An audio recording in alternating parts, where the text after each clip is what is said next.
Bien, mire, quiero empezar hablándoles de la primera actividad que vamos a tener para para tomar notas del segundo corte. Ya pues tenemos notas del primer corte.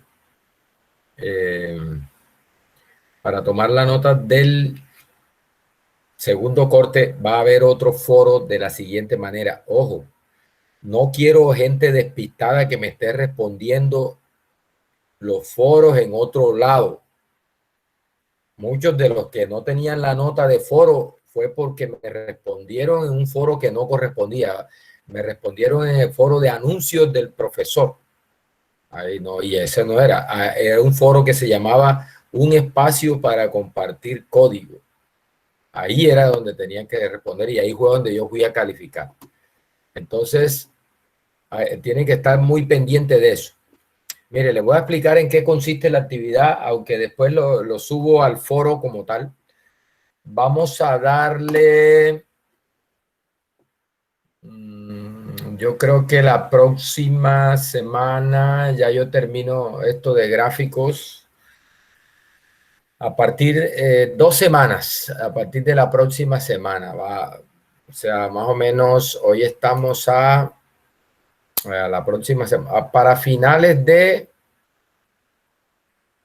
septiembre, principios de octubre, mejor dicho, lo voy a habilitar por 2 semanas que van desde más o menos el lunes y va a durar el lunes 21 y va a durar hasta, no sé, hasta el domingo 4 de octubre.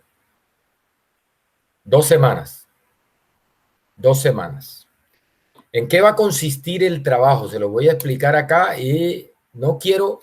Mire que la nota depende de que usted cumpla los pasos que se dicen que debe cumplir. No que yo sí abrí mi perfil, pero no publiqué en el foro. No, no me sirve así. Tienes que cumplir los pasos que dice en el bendito foro, tal como dice ahí, para que aprendan a leer y a seguir instrucciones. O sea, no están leyendo las instrucciones. Entonces, si no me hacen el foro completo, tal como dice ahí en los pasos, entonces yo no les pongo el 5. Le pongo el 5 en que me haga todos los pasos completos. Además, este va a tener un componente adicional que va a influir en la calificación. Ya le voy a hablar. Mire, yo no sé, ¿quiénes de los que están aquí vieron? Creo que aquí tengo como 2 estudiantes que estuvieron conmigo en el curso de inferencia estadística el semestre pasado, en el curso de inferencia estadística el semestre pasado. Creo que aquí John Haler, creo que estuvo conmigo. No, John Haler, tuviste inferencia estadística conmigo el semestre pasado. Sí, profe, pero no el semestre pasado, sino el anterior. No el semestre pasado, no. No hay ninguno aquí del semestre pasado que haya visto conmigo el curso de inferencia estadística el semestre pasado. Bueno, parece que no. El semestre pasado que nos cogió la pandemia y nos encerró, ¿no? Se empezó presencial y se terminó virtual. Bueno, mire, el semestre pasado con los estudiantes de los cursos que yo estuve tuve a cargo el semestre pasado, déjeme ver si por aquí les consigo que incluso se lo puedo compartir. De un momentico y lo busco para mostrarles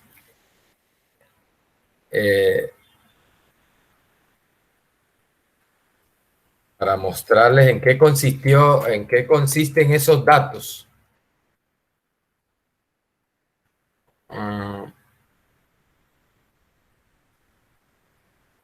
Para ubicarlos en el contexto,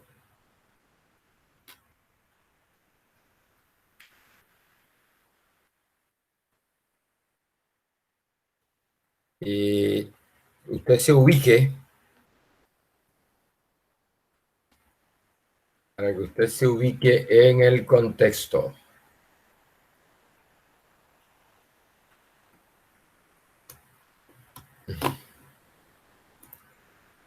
Déjeme ver si lo tengo por acá, por otro lado.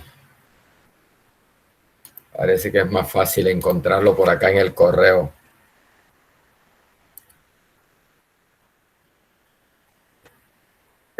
El archivo.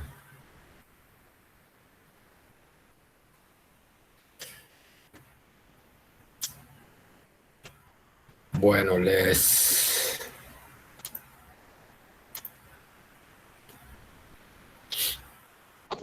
Ya, profe, estamos necesitando un disco sólido ahí en ese PC. ¿Por qué? Se está demorando, A ver.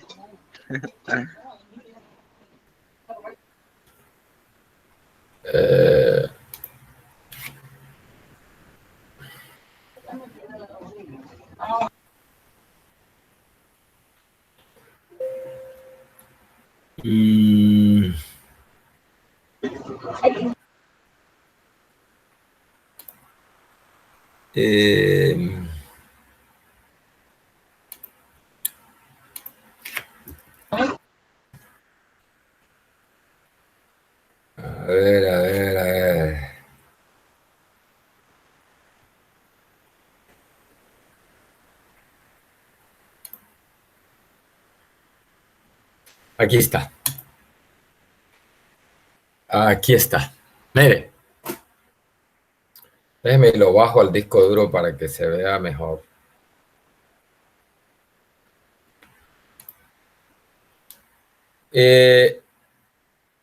Como yo soy amante de los memes, cuando empezó la cuarentena, por allá, no sé, a finales de marzo, a mediados de marzo, empezaron a circular unos memes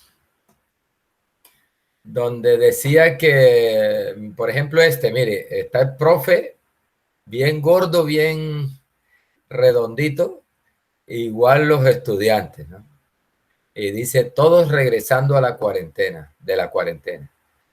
Es decir, queriendo decir que nos íbamos a engordar durante la cuarentena, ¿no? Todos, lo cual tiene sentido, ¿no? Porque, uno encerrado en la casa sin hacer ninguna actividad física.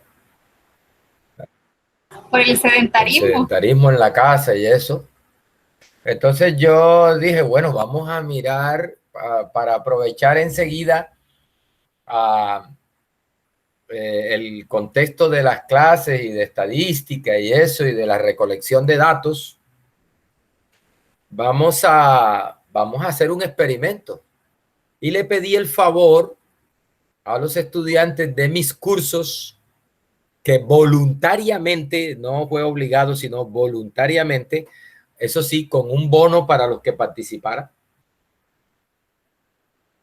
un bono de nota para los que participaran. Los que participaban tenían un bono en la nota, los que no, pues no les pasaba nada.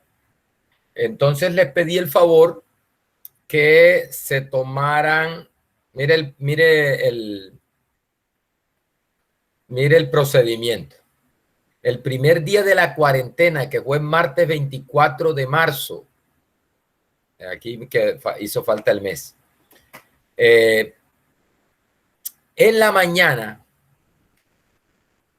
inmediatamente después de levantarse en la mañana, dije que vaya al baño y haga sus necesidades y se quede preferiblemente desnudo, ligerito de ropa, y con una báscula preferiblemente electrónica, de esas que digitales, se tome el peso inicial anotando la fecha y la hora la fecha, hora y el peso en kilos.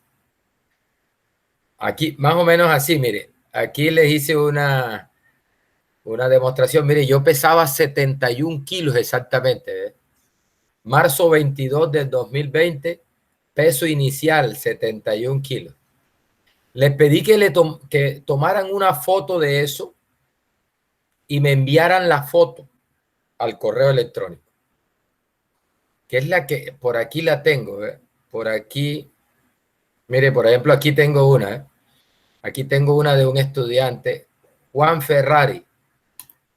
Ese es estudiante mío, ¿eh? En estos momentos de Fundamento de Probabilidad Estadística 2. Mire, ahí está.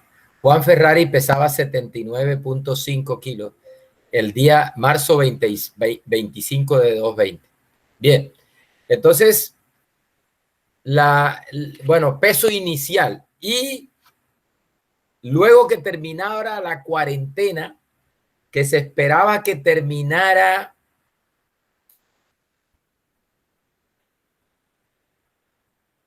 supuestamente recuerden que nos encerraron supuestamente por 15 días, ¿no? Mire, el 13 de abril, que supuestamente iba a ser el último día de la cuarentena, que ya saben que eso no fue así, se tomaran el peso nuevamente. Sería peso final. En realidad no se tomó ese día porque, bueno, la cuarentena se extendió y se extendió. Y eso se hizo durante la cuarentena, pero ya creo que 2 semanas antes de que terminara el semestre, porque si daba más tiempo la gente se me iba y no terminábamos el experimento. Entonces le dije, bueno muchachos, definitivamente mire que la cuarentena acaba de terminar ahora al 1 de septiembre, ¿no? Entonces esos estudiantes se me iban, entonces bueno, como faltando, yo tengo por ahí la fecha exacta en que se pidió el dato final. Entonces, yo les pedí el favor que, bueno, se tomaran el peso en las mismas condiciones en que lo hicieron inicialmente, nuevamente tomaran la foto con la fecha y me mandaran la foto del peso final de cada uno de los estudiantes. El que cumpliera las 2 cosas de peso, 3 cosas tenían que cumplir. Tomarse el peso inicial y mandármelo inmediatamente, nada de que esperar, no, inmediatamente. Después, al final, tomarse peso final y mandarme eso inmediatamente al correo.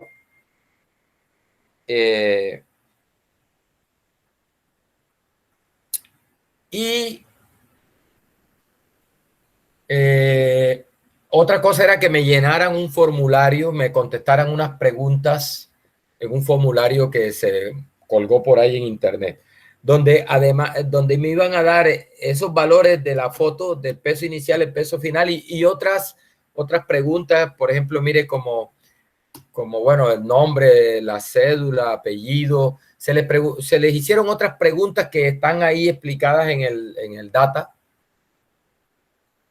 y ellos me respondieron, me debían responder esas preguntas, bueno, ese cuestionario en esa plataforma, un formulario ahí.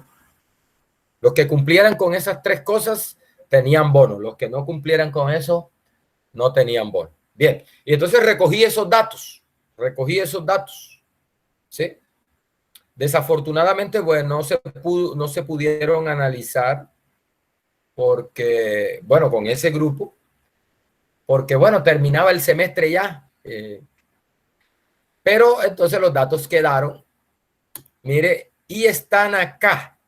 Los tengo ya acá en Kaggle.com. Se llama, aquí está en inglés, ¿eh? Cambio de peso durante la cuarentena. Se llama así. Son datos míos, ¿no? Los subí yo. Listo. ¿En qué consiste la tarea? Bueno, ahí en esos datos está la descripción, porque cuando uno sube unos datos acá, le piden le piden a uno información sobre qué tienen los datos, mire, una descripción, el contexto y, bueno, una cantidad de información, los nombres de las variables que tiene cada variable y esas cosas. Entonces, ahí está la información, usted la puede mirar acá en la descripción del data.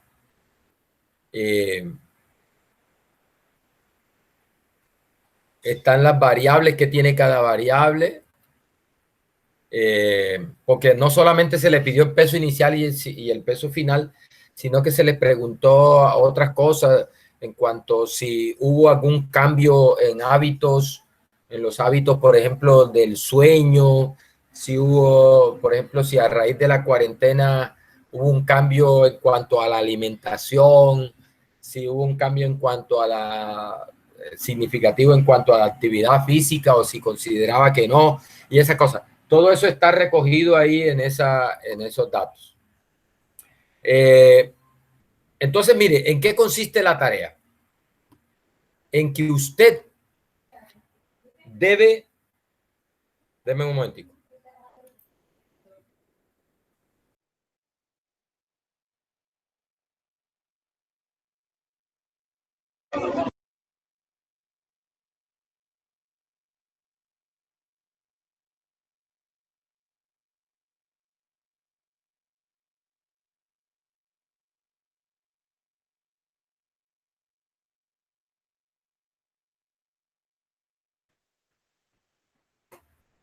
Bueno, mire, ¿en qué consiste la tarea? En que usted debe tomar ese data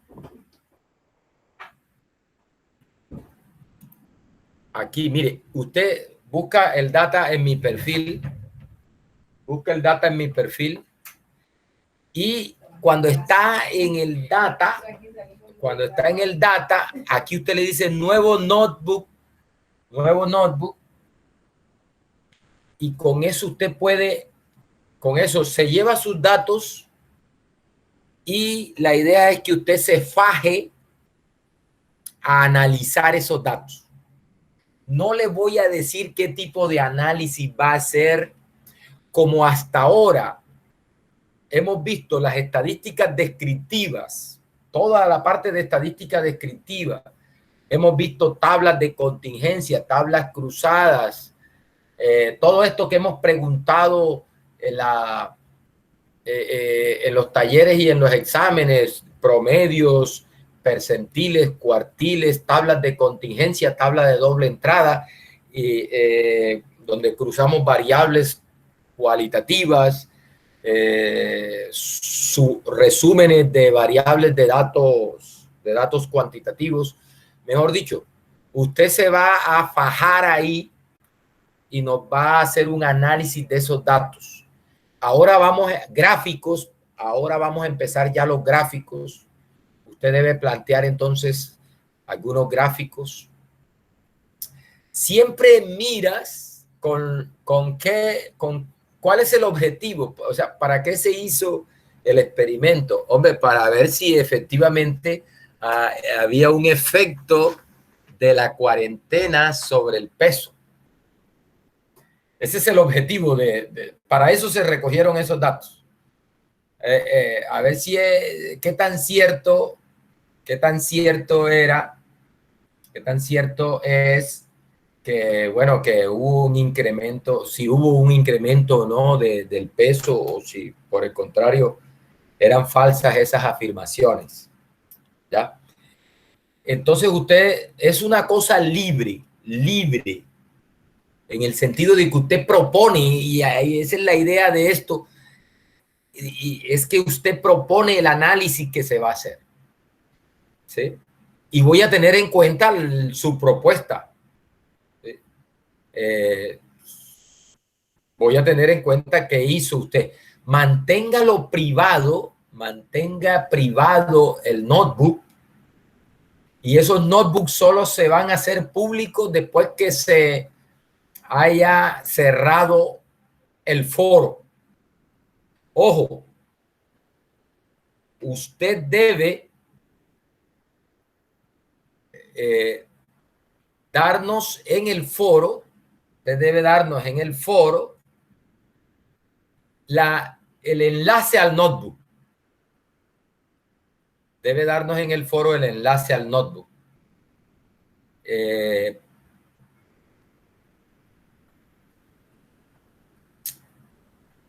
Y después que se cierre el foro, o sea, yo necesito acceder a eso, yo necesito acceder, y después que se cierre el foro, se ponen públicos los notebooks para que todos puedan ver. Todos van a poder ver lo que hizo el otro, y yo voy a evaluar de acuerdo con lo que usted propuso ahí para el análisis. Esa es la idea. O sea, debe analizar esos datos. Debe analizar esos datos.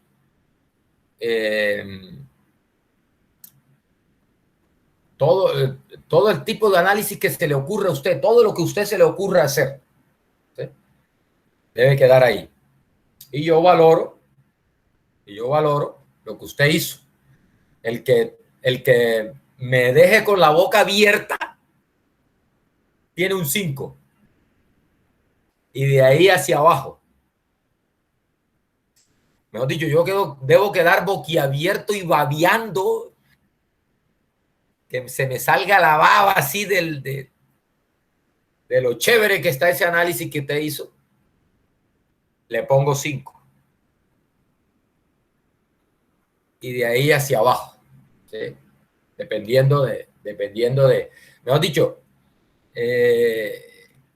ese que me deje boquiabierto se toma como referencia y se le pone 5, y todos los que tengan de ahí hacia abajo, bueno, ahí voy bajándole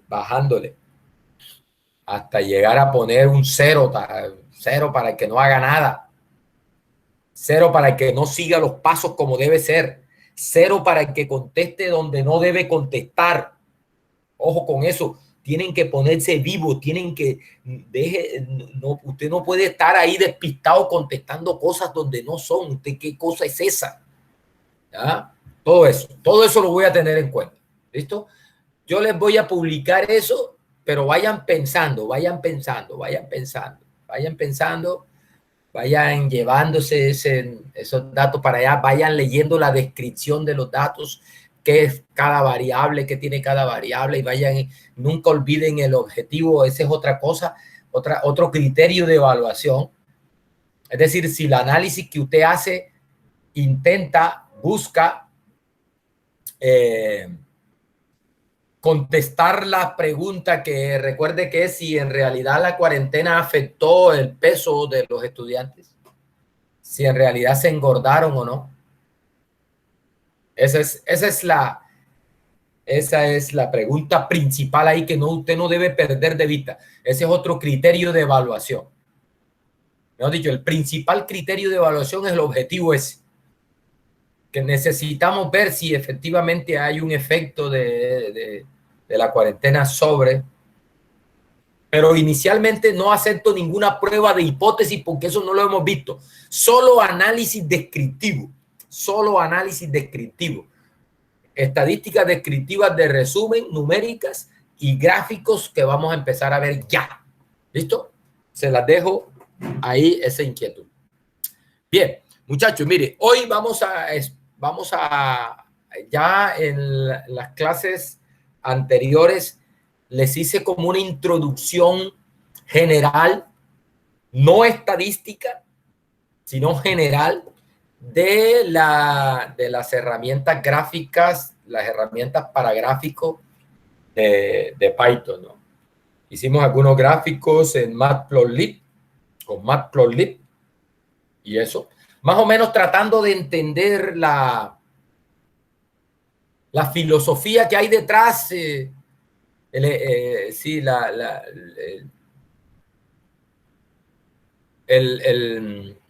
modelo que hay detrás de los gráficos con Python. Ahora venimos ya más concretamente a lo que nos interesa a nosotros.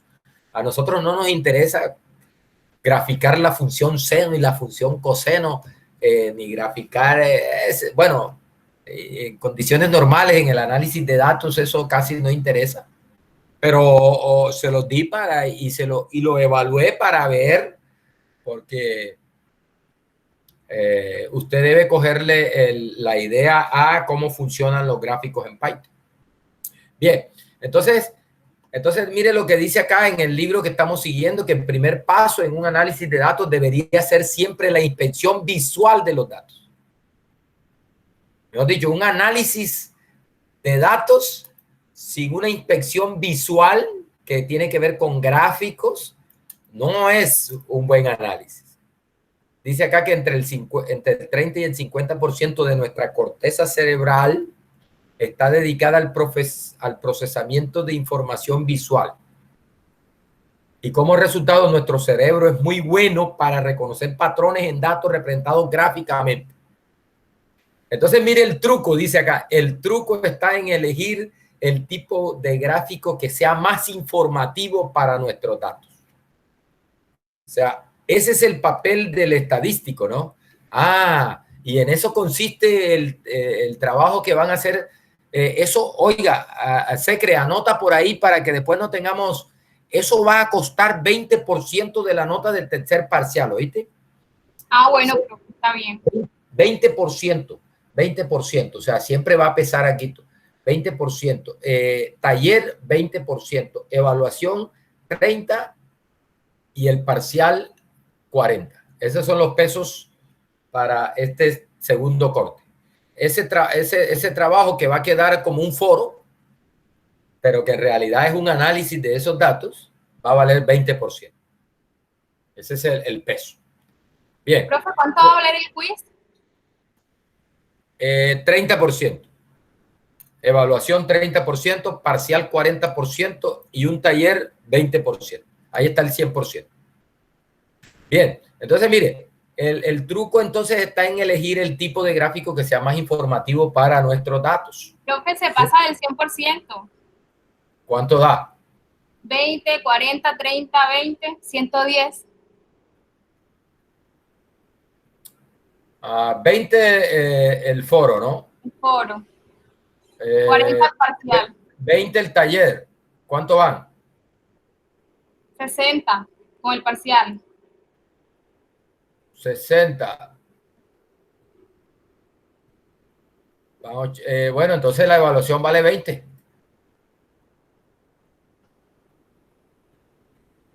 Vamos a ponerle 25 a la evaluación y 35 al parcial. 25, 35 el parcial, 20 el foro y lo que reste para taller. Listo, sáqueme la cuenta ahí. Y me tiene ese dato por ahí. Cuando yo le pregunte... Sí, 100% entonces. Bueno, vale. Listo, mire.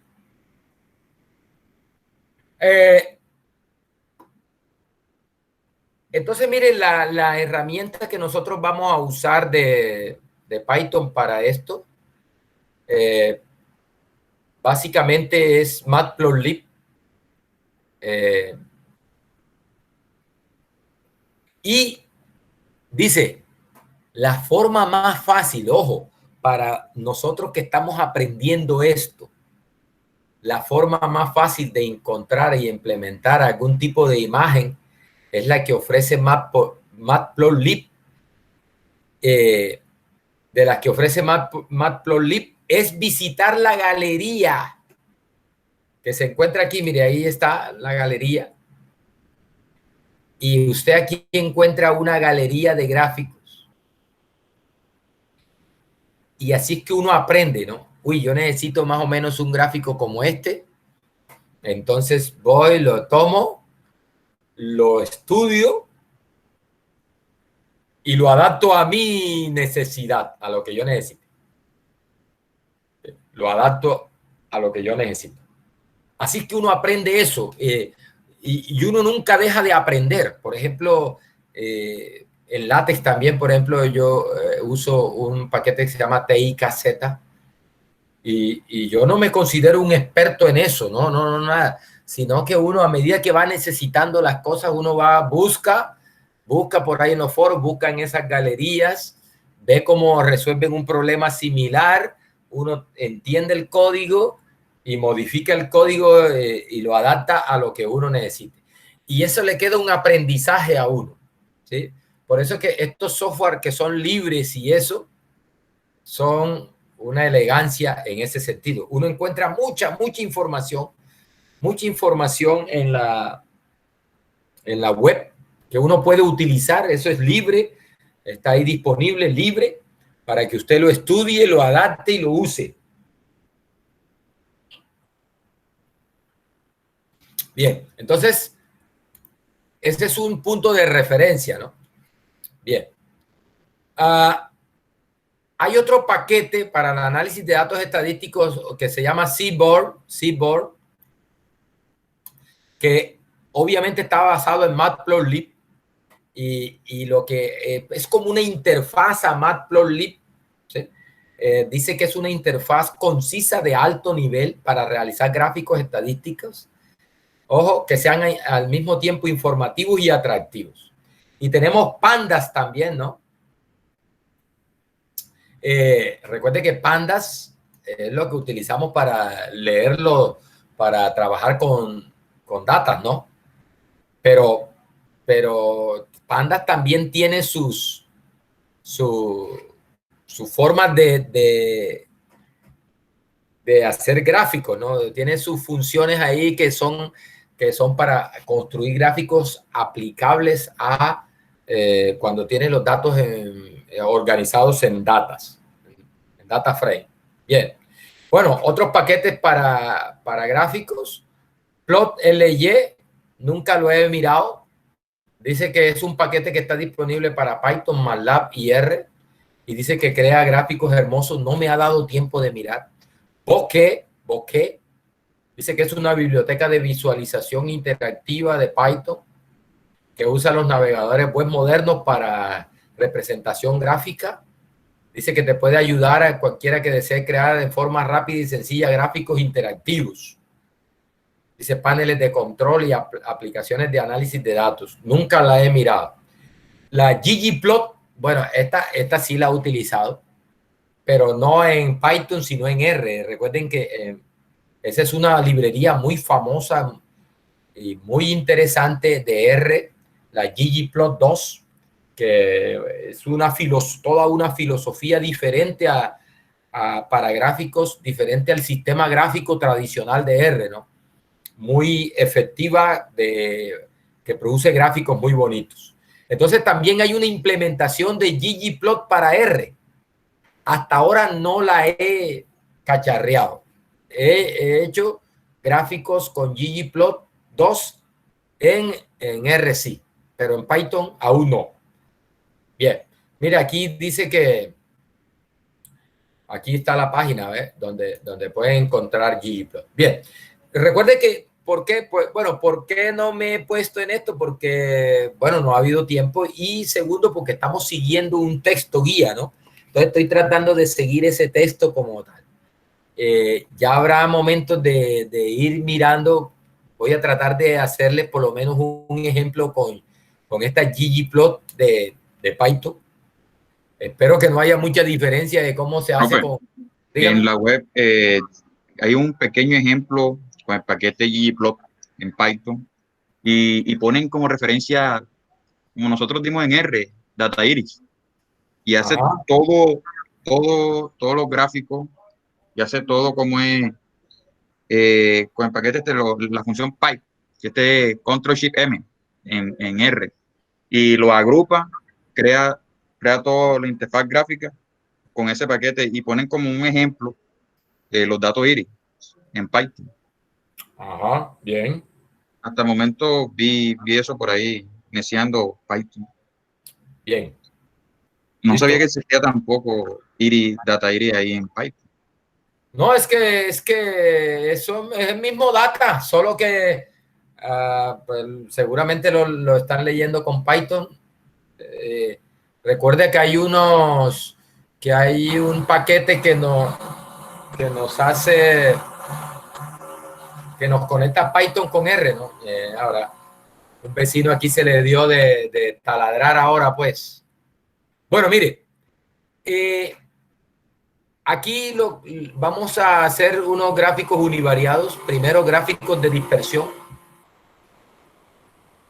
Bendito Dios.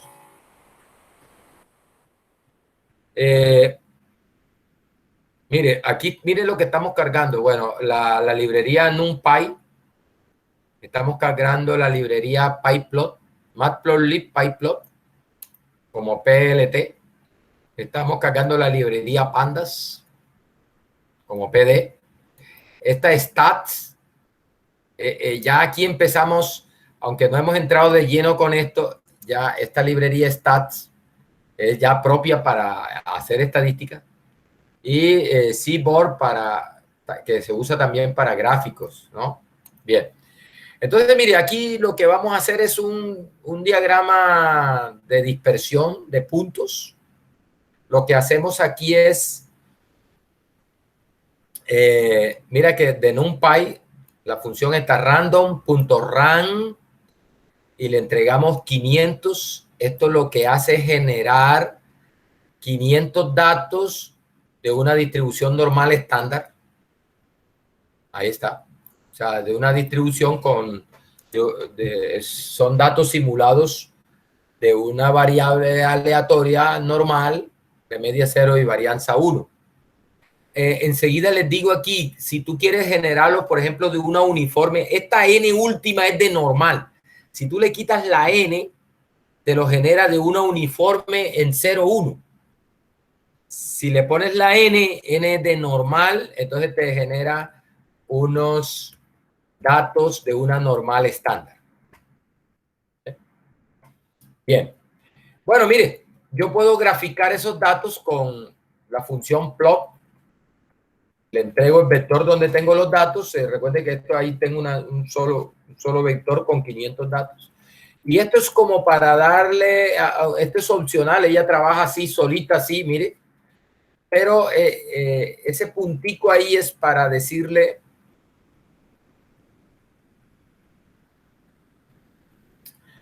el tipo de gráfico. Mire que si no le doy ese puntico, aunque trabaja por defecto sin el puntico, pero no me hace un gráfico de puntos, no me hace un gráfico de dispersión, sino que me hace como un gráfico de serie de tiempo. ¿Sí? Y mire que los puntos quedan unidos por una línea. No quiero eso. Yo quiero un gráfico, un gráfico de dispersión de los puntos. Entonces, vamos a ponerle puntico. Y con eso tú le cambias el estilo del gráfico. O sea que por defecto él hace como una gráfica de serie de tiempo. Como si en el eje X tuviéramos el tiempo y en el eje X tenemos como el tiempo y los valores que tenemos son alguna variable registrada en ese tiempo. Entonces, el gráfico para ese gráfico unido así de esa manera es el gráfico especial para datos de series de tiempo. Bien. Entonces, mire que esta es como la forma más sencilla, ¿no? Y bueno, acá le decimos que nos muestre el gráfico. Bien. Otra forma de hacer el mismo es con este que le llaman, esta función scatter. Scatter. En R hay una función parecida que, por ejemplo, yo la enseño, la enseño en el curso de estadística 1 para hacer una que se llama scatter plot allá en R, que lo que me hace es un diagrama de puntos, lo que le llamamos diagrama de puntos, que es simplemente un diagrama sencillo donde se ubican los puntos en el eje X, en el eje, simplemente ubicación de los puntos en la recta real, ¿no? Entonces acá se usa esta función y da más o menos un gráfico similar. Bueno, la única diferencia es el tamaño del punto, que esto debe controlarse, debe poder controlarse. Este tamaño del punto. Por aquí, por alguna opción, no la he averiguado, pero debes poder decirle el tamaño del punto, ¿no?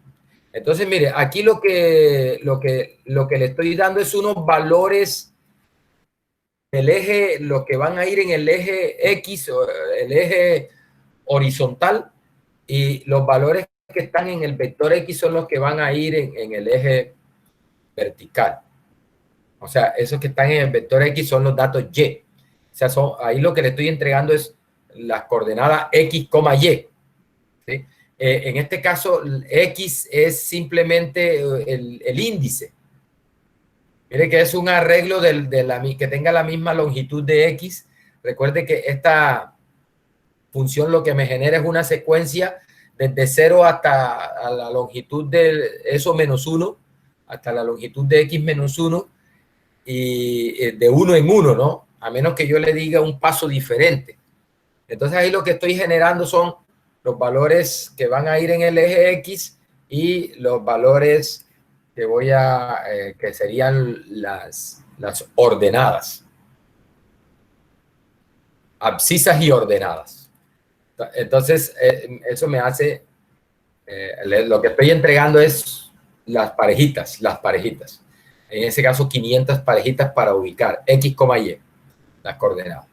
Bien, y se manda esto y nos genera este gráfico. Nuevamente, muchachos, les dejo la inquietud. ¿Cómo cambiar el tamaño del punto? ¿Cómo cambiar el tamaño del punto? Otra cosa que podemos hacer es cambiar ese color que trae por defecto. Ya vamos a mirar cómo cambiar ese color, ¿no? De los puntos. Bien, listo. Eso es como lo que tiene que ver con los diagramas de dispersión, ¿no? La función plot, simplemente. Plot. Mire que en este caso tú no le entregas X, Y, no le entregas X, sino simplemente le entregas los datos Y él por defecto te coloca acá el índice. Eso también lo hace R de esa manera. Tú puedes hacer un plot con un vector simple. Bueno, ¿y qué pasa aquí? Debería ser un X y un Y para las parejas. Bueno, si tú no entregas el X, el vector que estás entregando son los valores Y o sea, las coordenadas y las coordenadas X las toma como el índice. O sea que grafica índice, coma y el valor que está dentro del vector. Eso es. Listo, mire. Otro gráfico que ya, bueno, entra en el campo de nosotros es los histogramas. Con esos mismos datos que acabo de generar, que son 500 datos de una normal estándar, aquí vamos a dibujar el histograma de esos datos. Histograma.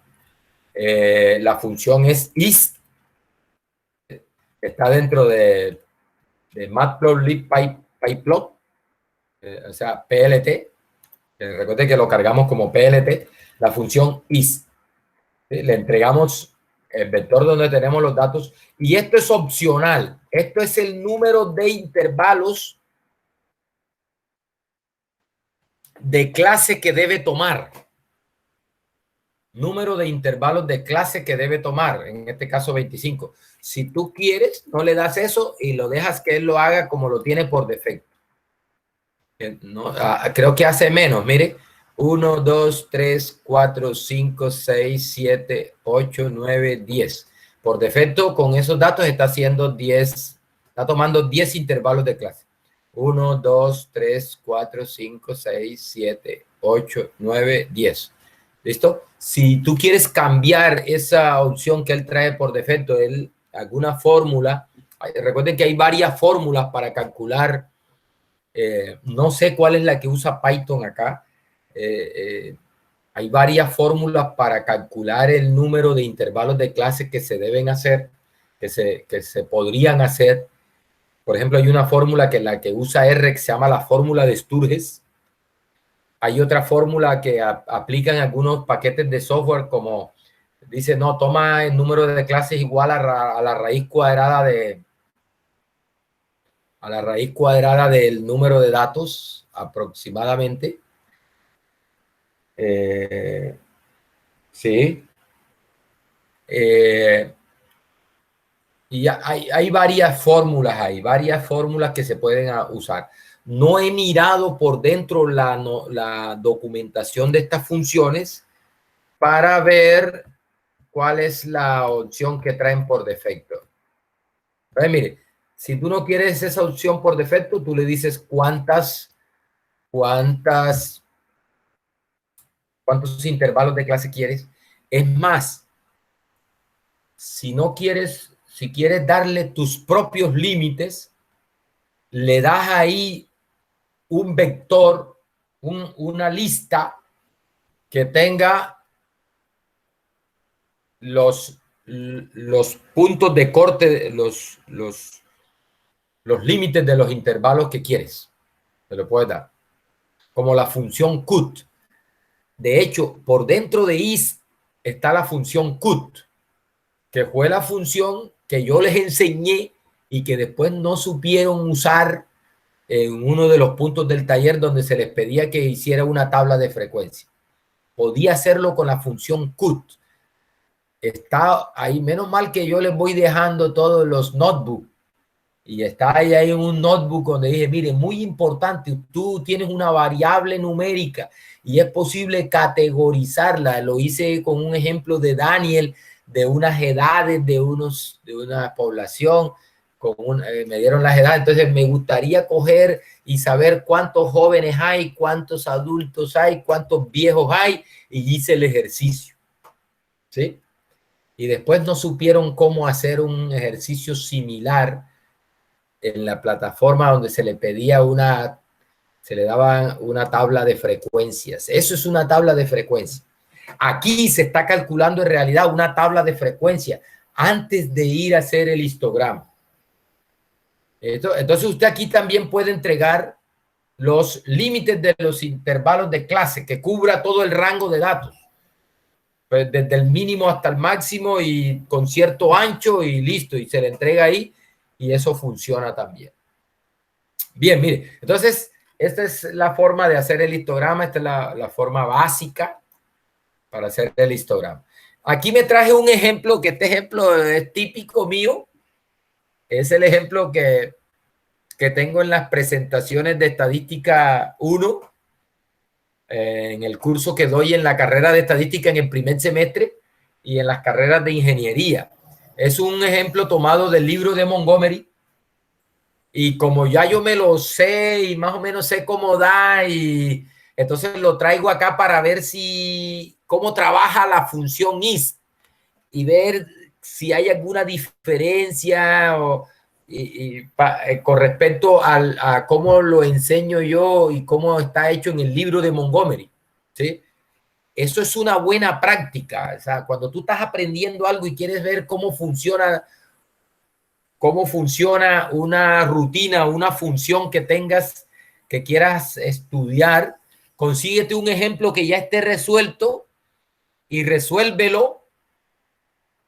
Y mira las diferencias, mira qué pasa, cómo lo hace aquí, cómo esa casa da lo mismo, no da lo mismo. En caso que no da lo mismo, ¿por qué no da lo mismo?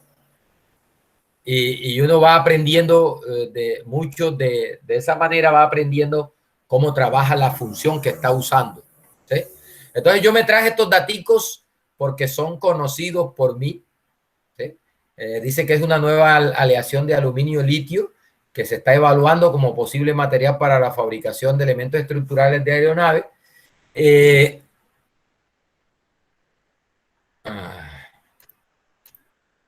Entonces, estos son los datos. Se pide entonces que presentemos los datos en un histograma. ¿Sí? Entonces, mire, aquí la tabla es la tabla 1.1 del texto de Montgomery. Hay una lista donde meto los datos y, bueno, inicialmente, como repitiendo lo que encontré por allá, mire que aquí la convierto en un array de NumPy y hago un plot con ellos. Inicialmente no hago un histograma, sino plot. Nótese que vamos entrega como forma de serie de tiempo. ¿Sí? Recuerde que si quieres simplemente el diagrama de puntos, simplemente dale aquí entre comillas, puntico,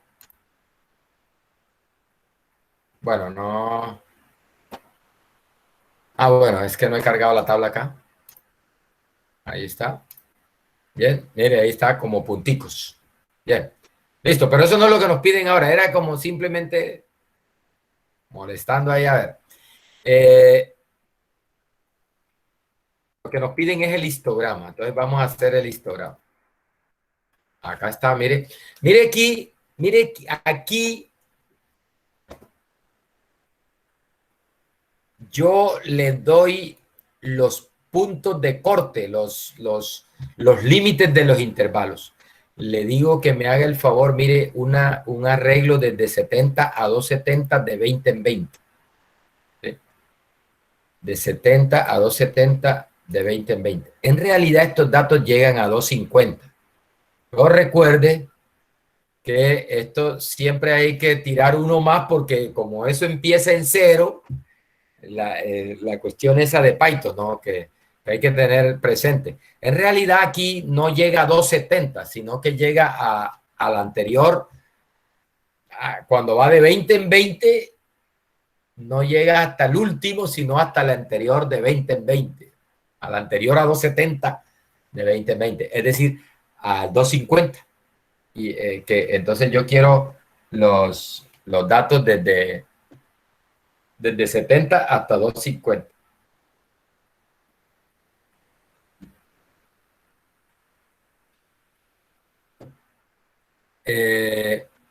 Listo, entonces mire, aquí, mire cómo queda esto. Vamos a imprimir a ver. Ahí está. Mire los límites. Mire los límites. De 70 a 90, 90 a 110, o sea, de 20 en 20. Esos son los límites con los que se construye el histograma. De hecho, como lo hace Montgomery en el libro, yo tomo eso directamente del libro de Montgomery. Y mire, aquí le estoy entregando la tabla, el vector que tiene los datos, el arreglo de los datos. Y le estoy entregando los puntos de corte. Nótese que no le estoy diciendo el número, sino como se le dice acá, que se le dice 25. Acá se le dice 25 intervalos. No, acá se le dan los límites del intervalo, de los intervalos. Esa es otra opción. Esa es otra opción. Eso tiene su ventaja porque recuerden que hay histogramas que no tienen el ancho de clase, no tienen los anchos de los intervalos, no son iguales.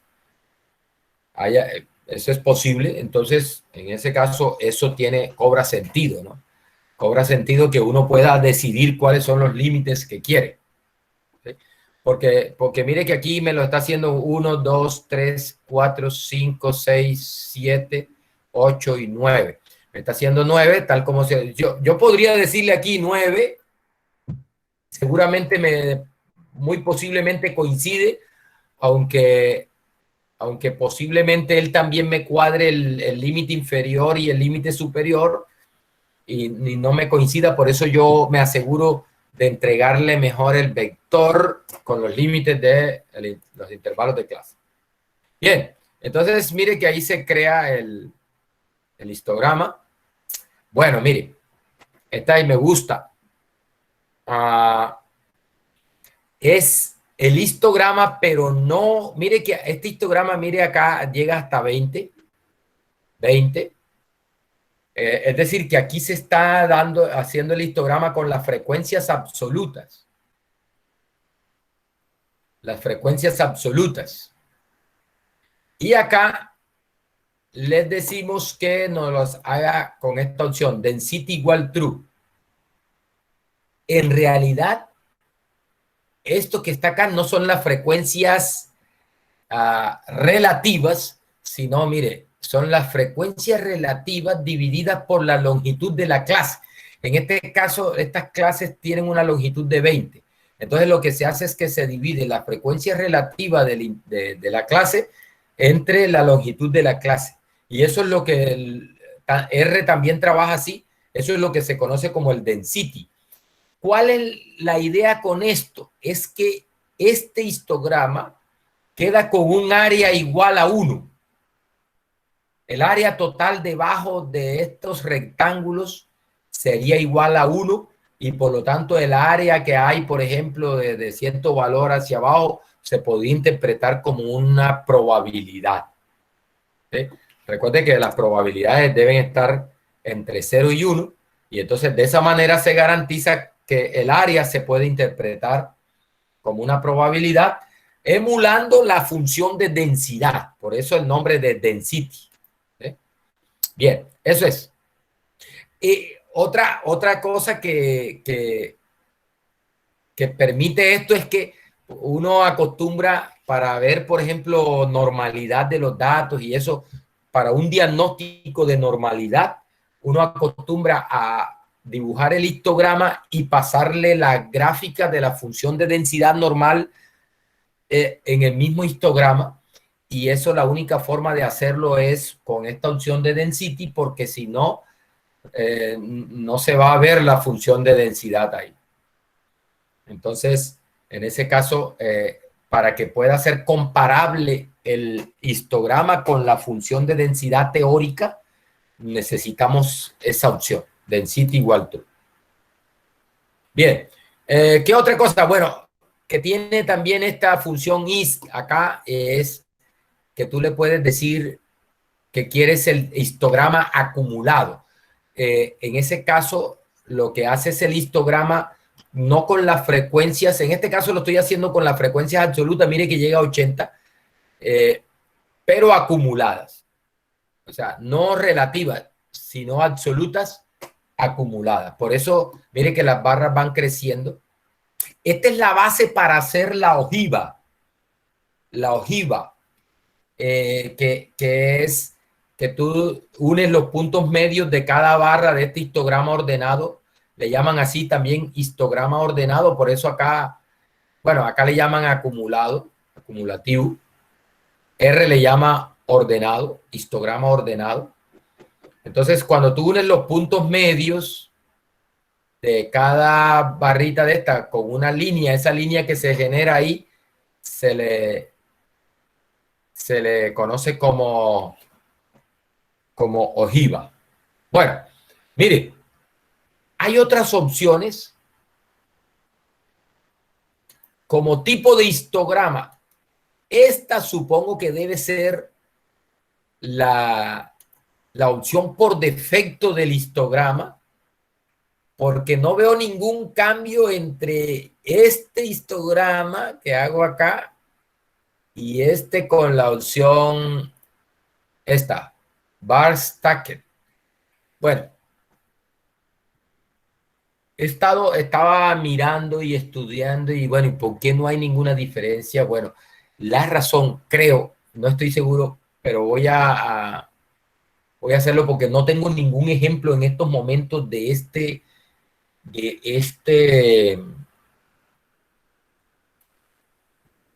esta aplicación. Creo que esta aplicación trabaja es cuando tú tienes datos que los puedes clasificar de acuerdo con un factor. Por ejemplo, si yo tuviera 80 datos de este material bajo ciertas condiciones y otros 80 datos del mismo material en otras condiciones y yo quisiera comparar los dos histogramas, entonces esto me hace los dos histogramas y me los superpone uno con el otro para ver diferencias, ¿no? Entonces a eso se refiere esta opción, ¿sí? Que la voy a ensayar después a ver si es efectivamente eso, pero creo que es a eso lo que se refiere. Por eso uno no ve ninguna diferencia entre este histograma y el original, porque es que no hay otra que mostrar y es la forma como coloca las distintas barras de los distintos histogramas. Después miramos esa opción. Bueno, esta sí, mire que aquí esta da una diferencia. Mire que con esta opción me genera el histograma y no lo llena nada, no lo llena. A diferencia de acá, mire que está vacidito. Y seguramente cuando hay un factor que esté clasificando los datos, seguramente va a quedar uno montadito sobre el otro y se va a ver bonito. Voy a hacerme ese ejemplo. Lo que pasa es que no me dio tiempo de hacerlo, pero me voy a conseguir unos datos que permitan hacer eso. Bueno, mire, entonces esta opción creo que debe verse los cambios cuando yo tenga diferentes factores. Bueno, mire, ¿cómo le cambio el color? Este color por defecto, que él por defecto lo pone azul. ¿Cómo le cambio ese color? Mire, por ejemplo, a verde.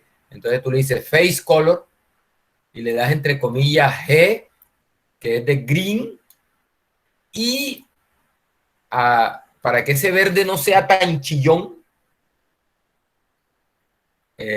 entonces le colocamos un alfa de 0.75. Esto es un valor entre 0 y 1.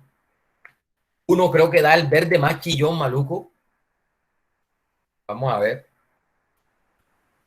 Un verde chillón muy maluco. Y a medida que le vas bajando eso, eso es un parámetro para el color, ¿no? Por ejemplo, 0.75. Lo va como opacando para que no sea tan chillón y tan maluco. ¿Eh? Mire que ya queda un poquito más opaco, que se ve más decentico, ese verde. Si tú le bajas, por ejemplo, 0.4, mire que se ve un verde más suave, ¿sí? Esa es la idea de esa opción alfa, ¿no? Bien. Ese es como cuestiones de color. ¿Cómo cambiarle el color?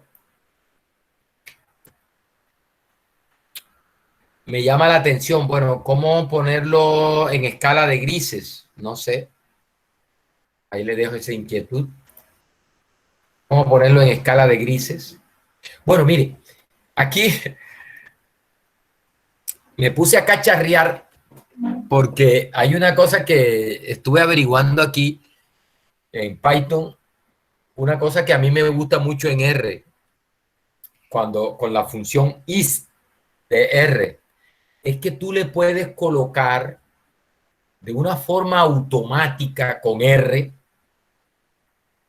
No lo encontré aquí o no sé si fue que no supe o no sé, si usted lo encuentra me dice, mejor dicho, si encuentra una forma más elegante de hacer esto que voy a hacer, usted me lo dice y me muestra el código. Es que la idea es que, mire, en R tú le dices labels igual true y él te pone, la función is te pone acá arribita las frecuencias absolutas, aquí. Bien colocaditas, bien bonitas. Bueno, no encontré esa opción acá, o no sé si fue que no la busqué bien, no la encontré. Entonces dije, pero ¿cómo es posible eso? ¿Será que no es posible? No sé. Entonces me puse a cacharrear. Bueno, voy a tratar de ponerle esas frecuencias relativas ahí. ¿Cómo le pongo las absolutas? ¿Cómo le pongo las frecuencias absolutas aquí encima de cada barrita? ¿Cómo pongo las frecuencias absolutas encima de cada barrita?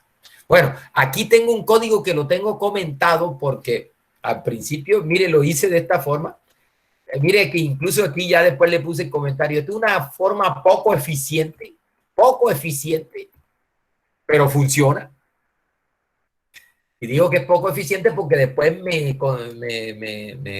conseguí estudiando y buscando y cacharreando y fregando, me conseguí una más eficiente, pero no estoy contento porque es que debe haber una forma de ponerla más directamente, así como en R, que tú le dices simplemente a la función isLabel igual true, y te pone esos valores ahí arriba.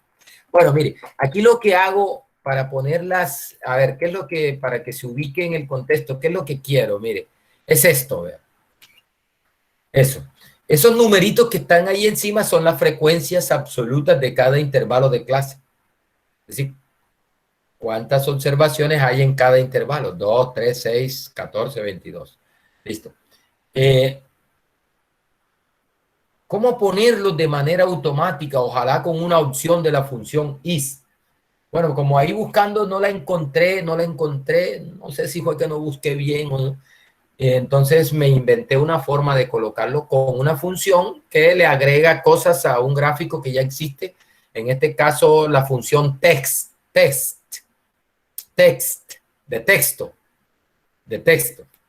Entonces, otra cosa que no me gustó, que es que en R uno puede recuperar lo que le llaman las marcas de clase. O sea, tú guardas el resultado de la función is en un objeto, ese objeto es una lista y en esa lista quedan las frecuencias absolutas, quedan los puntos de corte, es decir, los límites del intervalo, te quedan los mids, te quedan los density, y yo, bueno, no logré conseguir los benditos puntos medios de los intervalos de clase acá directamente con la función. Oye, pues, ¿cómo es posible? Entonces, mire que aquí también uno puede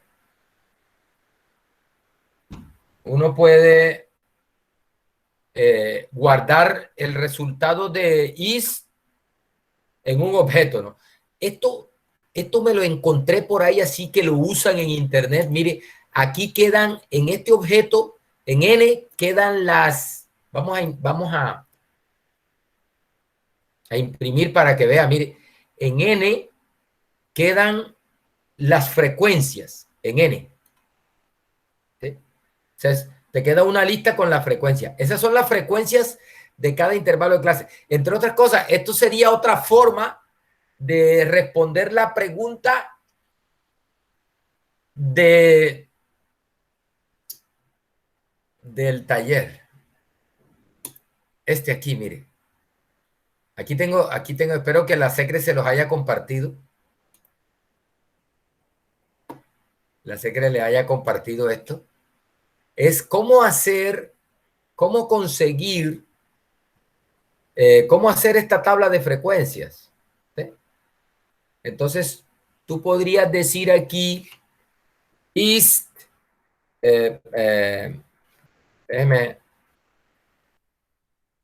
déjenme, me llevo esto para acá mejor. Vamos a hacerlo aquí. Mejor dicho, vamos a traerme para acá.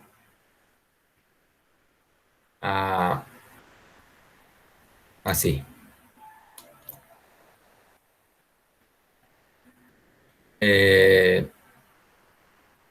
Y mire, otra posible solución a eso, al taller. Y le entrego, por ejemplo, vamos a ver si me funciona aquí con esta opción. Los datos donde tengo los valores de estatura. Y aquí en Beans, creo que son 8 clases que tiene esa. ¿Listo? Vamos a ver, vamos a correr esto. Otra forma de resolver lo de la tabla de frecuencia, Liliana. Aunque esto no se los había enseñado aún. No se los había enseñado aún. Pero sí les había hablado de la función cut. Bueno, no es definido. Vamos a cargar acá PLT. Vamos a traernos acá para cargar el paquete Matplotlib, PyPlot, PLT. Aquí.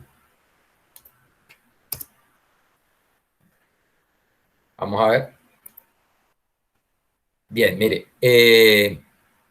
Listo. Mire, aquí en N quedan las frecuencias, mire. Esas deben ser las respuestas a ese punto. 3, 23, 12, 16, 2, 15. ¿Sí? Ese sería, estas de aquí serían las frecuencias absolutas para esos datos. ¿Ya? Mire que acá está 3. Lo que pasa es que es una cosa curiosa. 3 no están ordenados. Mire, ahí está el 3, que acá está de primero, acá no están ordenados. O mejor dicho, acá los ordena de acuerdo con la frecuencia. O sea, la clase de mayor frecuencia la coloca de primero, o sea, como para hacer la tabla ordenada, o sea, el histograma ordenado. Lo va organizando de manera en orden de magnitud de acuerdo con la frecuencia de cada clase. La clase de mayor frecuencia la pone primero y así. Bien. Ni siquiera es el histograma ordenado, ¿no? Es porque el histograma ordenado es el que se hace con la acumulada. En este caso es simplemente ordena las clases de acuerdo con la mayor frecuencia. Pone primero la de mayor frecuencia, le sigue la de que le sigue en frecuencia y así hasta la de la frecuencia más baja. Bien, pero mire que ahí tengo esa opción para responder, por ejemplo, ese tipo de preguntas de completar tablas de frecuencia y eso. Bueno, mire,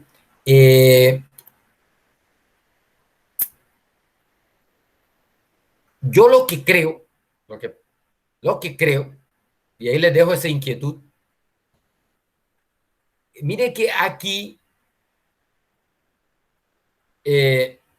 además de n que tiene la frecuencia BINS, ahí en BINS, que es ese segundo objeto, quedan los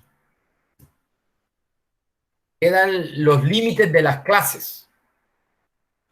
Los límites de clase, que por ejemplo, esa es buena porque si tú aquí no le das concretamente los límites, sino que le dices, no, dame 9 clases, entonces tú no, inicialmente no tienes los límites y tú los puedes recuperar. Vamos a ver qué límites está usando la rutina para generar la tabla de frecuencias. Entonces tú los recuperas de esa manera. Mire que aquí, ahí quedan, mire, ahí están. Estos son los límites de clase que está usando por defecto él, ¿no? Ahí está. Empieza en 76 y termina en 245, pero no va de 20 en 20. Mire, va, sí, porque de 20 en 20, 76 seguiría 96 y no.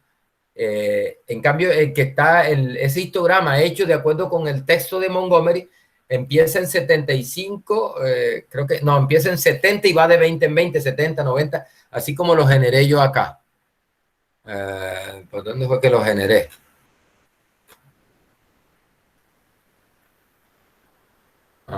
Esto, así. Estos son los límites que usa Montgomery. Y por eso yo lo hice con esos límites.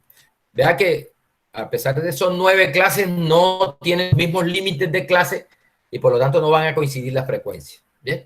Pero mire que lo que le estoy tratando de dar a entender es que usted puede decirle simplemente hágame el histograma, hágamelo con tantos intervalos de clase y después recuperar los límites que él está usando en ese histograma en particular. ¿Sí? De esa manera. Mire que aquí me está regresando exactamente los límites que yo le estoy dando. 70, 90, 110, de 70 hasta 250, de 20 en 20. Bien. Muchachos, hay una cosa que ustedes saben que yo también estoy aprendiendo esto y a mí no me da pena decir no sé y no he entendido esto. No sé qué diablos queda aquí. Queda una cantidad de cosas y algunas entiendo qué son, pero no he entendido cómo usarlas. Y yo creo que ahí está el secreto de lo que yo no he podido hacer. O sea, de pronto aquí queda todo lo que uno necesita para colocar esas frecuencias arriba y algunos parámetros del histograma que uno está necesitando.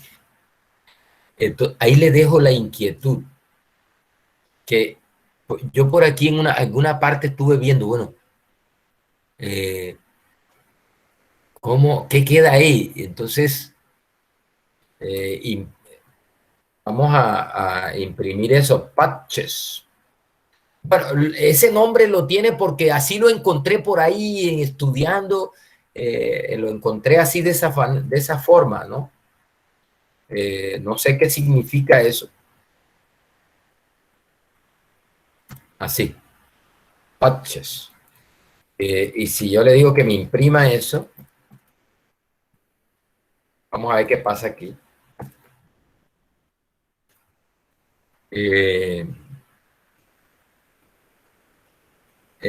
Mire que no, dice que es una lista de 9 patches, de 9 patch objetos, o sea, una lista. Vamos a ver, decirle list, a ver si... Ah, bueno, mire, hay una cantidad de cosas ahí que no sé. Otra buena cuando uno no sabe nada, no sabe qué hay por dentro, es esta función dir.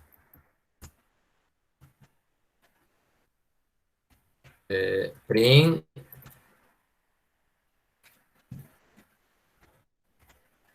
Es así, mire. Es así, me da una cantidad de cosas. Que no sé, mire. Una cantidad de cosas. ¿Y cómo usar estas cosas?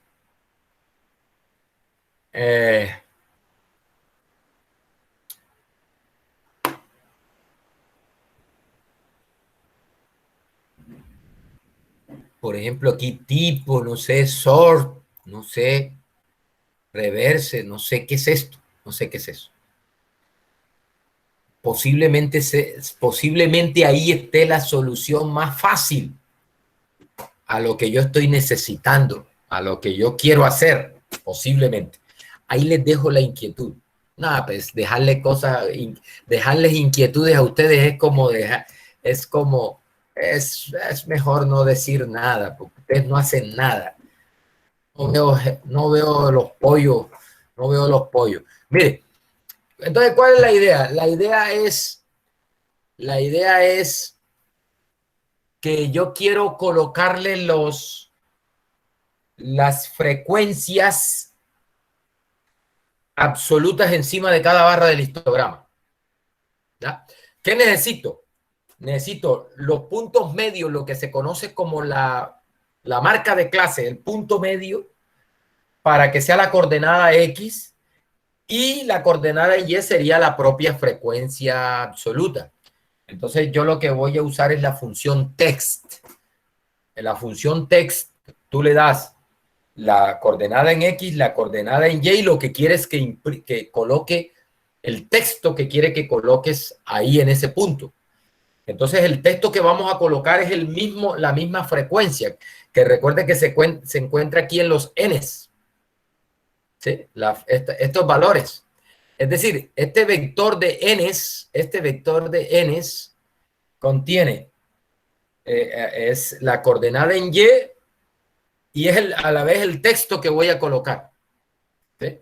O sea, me da la coordenada en y el texto.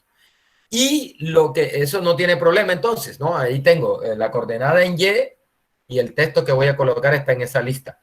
Lo que sí tuve problemas fue con los puntos medios, que no supe cómo sacarlos de manera automática de ahí de los resultados que da la función is. Aquí uno en R le dice, guarda eso en un objeto, por ejemplo, en el objeto H, y uno le dice H pesos mits de puntos medios, mits, H pesos mits, y eso te regresa a los puntos medios de una, o sea, las marcas de clase de una. Entonces yo no sé qué pasa porque acá. Entonces, bueno, pero eso no significa que tenemos que achicopalarnos por eso, tenemos que buscarle la solución al problema. Entonces yo se la di, de pronto no es la más eficiente, pero funciona. Lo que estoy retándolo es a que me dé una más eficiente. Mire, ¿cómo lo hice? Y ya terminamos aquí y seguimos la próxima clase en esto. Mire, aquí lo que hago es calcular los puntos medios. Recuerde que los bins son los bins son los puntos de corte, ¿no? Los límites de los intervalos. Recuerde que la marca de clase se obtiene promediando el punto medio entre el punto medio entre las marcas el punto medio de los límites de los intervalos es la marca de clase. Entonces, mire que aquí lo que hago es el límite que sigue más el anterior. Por ejemplo, cuando hice a 1, es el primer límite, el límite inferior, el más pequeño, le sumo el límite que sigue, por ejemplo, 70, recuerden 70, 90, 70 más 90, que es el que sigue, entre 2 da 80. Y esa es la marca de clase del primer intervalo de clase. Y eso lo hago que me lo haga para todo y en esta secuencia que va va desde 0, ¿sí? Desde 0 hasta la longitud del número de clases -1. Recuerde que -1 es porque arranca en 0, ¿no? Entonces, de esta manera yo calculo los puntos medios. Y mire acá, le digo, para I, aquí sí va desde 0 hasta la longitud de los puntos medios. Mire que aquí le digo, mire, PLT text, la función text, que agrega texto a un gráfico que ya existe. Entonces, mire que le estoy dando el mid, o sea, el punto medio I, es decir, el punto medio 0, que sería el 80. Bueno, le resto 1 para que me quede más centradito acá. Pero recuerda que aquí lo que le estoy dando es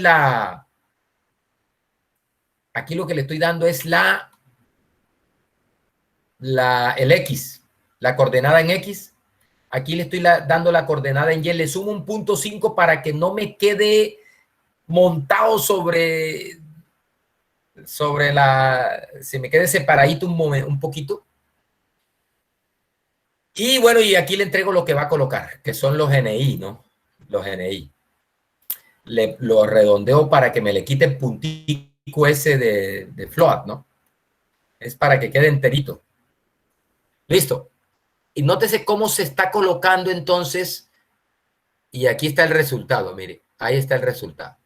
Le repito, muchachos. Bueno, aquí le estoy pidiendo este Y-link. Mire, le voy a quitar el Y-link para que vean lo que pasa. Mire que el 22 queda montado sobre el marco.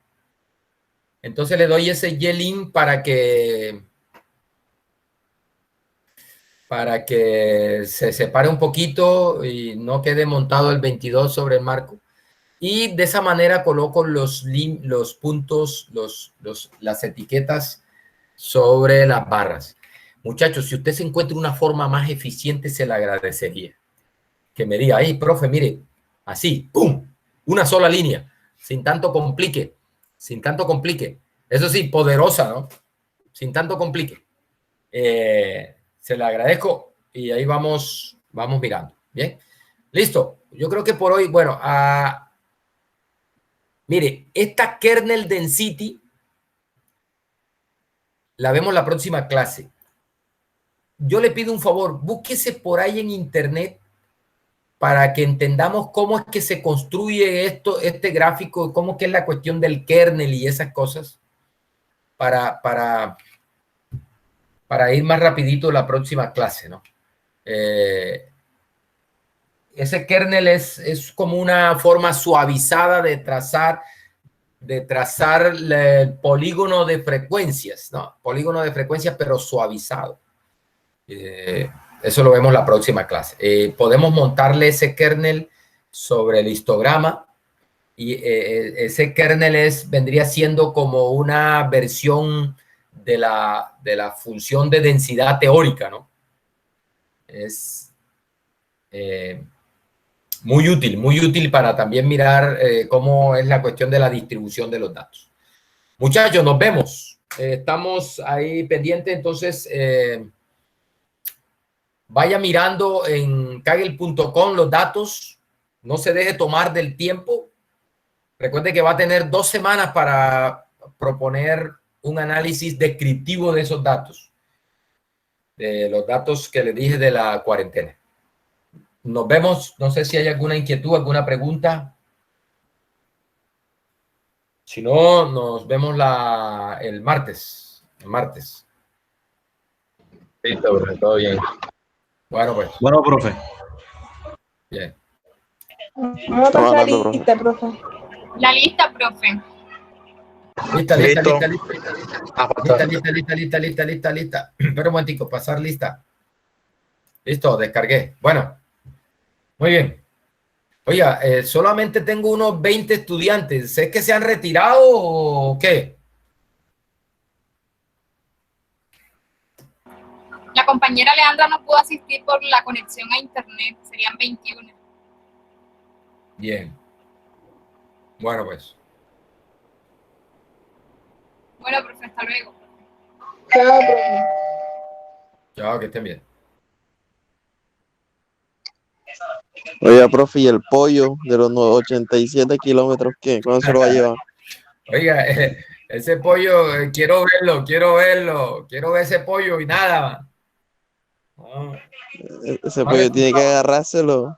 El sábado fuimos a Planeta Rica, compadre. Le cuento que eso es una vaina brava. Yo nunca había ido en bicicleta a Planeta Rica. Eso, una cantidad de loma, pero brava. Yo pensé que cuando uno subía la loma de Guacharacal, ya hasta ahí, ya después era suave para allá, ¿no? Y eso eran loma. Yo por ahí lo vi, por ahí le vi los estados. 111 kilómetros. Y te estaba fuerte. Por ahí lo vi apurado en esos estados, que estaba que se devolvía en metro. Sí, señor. Le estamos hablando. Claro.